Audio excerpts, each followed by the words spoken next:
Guys, আমি বলেছিলাম যে শাকিব খান কিন্তু সেই স্ট্যান্ডম্যান মুনিরের পাশে দাঁড়াবে, মুনিরের পরিবারের পাশে দাঁড়াবে।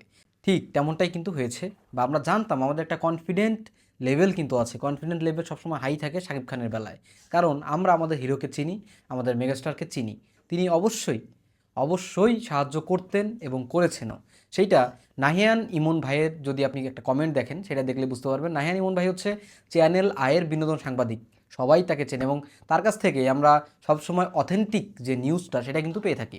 তো তার এই কমেন্টটা থেকেই স্পষ্ট যে শাকিব খান নিজ হাতে সাহায্য করেছে এবং শাকিব খান তার পরিবারের পাশে রয়েছে।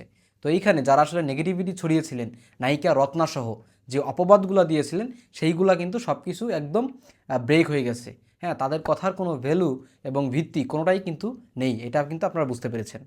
শাকিব খান একজন মেগাস্টার হিসেবে যেইটুক দায়িত্ব পালন করার কথা দেশের প্রতি, ইন্ডাস্ট্রির প্রতি, দেশের মানুষের প্রতি, সেটা কিন্তু সবসময় তিনি করে থাকেন।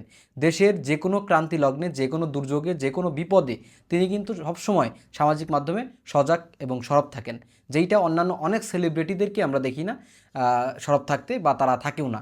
অনেকে আবার দালালি পর্যন্তও করে, কিন্তু সেইখান থেকে শাকিব খান কিন্তু ভিন্ন। এবং সেই সাথে তিনি তার সহকর্মী, তার কোয়ার্টিস্ট বা ইন্ডাস্ট্রির লোকজন, তাদেরকেও কিন্তু তিনি আসলে দেখে শুনে রাখেন, বা তাদেরকেও অনেক ক্ষেত্রে সাহায্য সহযোগিতা করেন। ঠিক আছে? তো এটাই হচ্ছে আমাদের মেগাস্টার, এটাই হচ্ছে আমাদের সুপারস্টার। তো শাকিব খানের প্রতি আমাদের এই কনফিডেন্ট লেভেল থেকে আমরা বিশ্বাস করেছিলাম তিনি সাহায্য করবেন, এবং সেইটা অবশেষে করেছেন। এবং আমরা আশা করব তাণ্ডব টিমও সর্বোচ্চটা দিয়ে মনিরের পাশে থাকবেন, মনিরের পরিবারের পাশে থাকবেন।